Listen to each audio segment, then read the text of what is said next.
இது சனிக்கிழமை சாயங்காலம் எடுத்த மினி விலாகு.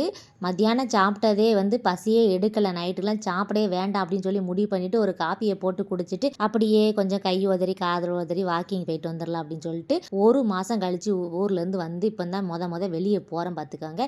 யாருமே இல்லை, ஒரு மக்க மனசால் பார்க்கலான்னு பார்த்தா தெருவே வெறிச்சு ஓடின்னு கிடக்கு.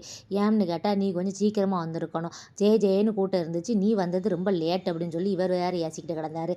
சரி வாங்க, வந்ததே வந்துட்டோம், அந்த பால் கடையில் ஏதாவது பண்டம் வாங்கி கொடுங்க, அப்போ தான் மேற்கொண்டு என்னால் நடக்க முடியும் அப்படின்னு சொல்லி அடம்பிடிச்சி அவரை பண்டம் வாங்கிட்டாங்கன்னு சொல்லிட்டேன். அதுவும் இனிப்பாலாம் வாங்கிட்டு வந்துடாதீங்க, ஒரே காப்பி கீப்பமாக குடிச்சு இனிப்பா வாயெல்லாம் கிடக்குது, ஏதாவது உரப்பா வாங்கிட்டாங்கன்னு சொன்னதுக்கு என்ன வாங்கிட்டு வரான்னு தெரியல, வெயிட்டிங் பண்ணிட்டு இருந்தேன். அப்புறம் அவர் வாக்கிங் வரும்போதே சொல்லியிருந்தாரு, இந்த பஜாருக்கு கூட்டு போகிறேன்னு சொல்லிட்டு நிறைய நாள் வாக்கிங் போகிறேன்ட்டு நிறைய துட்டு தான் செலவாகுது, இன்றைக்கி பஜாருக்குலாம் போகக்கூடாது, நம்ம ஏரியாவில் நடக்கணும் அப்படின்னு சொன்னார். சரிங்க அப்படின்னு சொல்லிட்டு இங்கேயும் பண்டம் வாங்கி தின்னாச்சு. அப்புறம் பார்த்தீங்கன்னா ஊரே போய் வாக்கிங்லாம் போயிட்டு வீட்டில் போய் தூங்க போயிட்டு நாங்கள் இப்போ தான் பேய் வர நேரத்தில் வாக்கிங் வந்துகிட்டு இருக்கோம். என்னத்தை நான் சொல்ல, இங்கே இருங்க அவர் ஒரு திக்க தொங்க, நான் ஒரு திக்க சைக்கிள் மிதிக்க, இப்படி தான் போகுது இன்றைக்கி.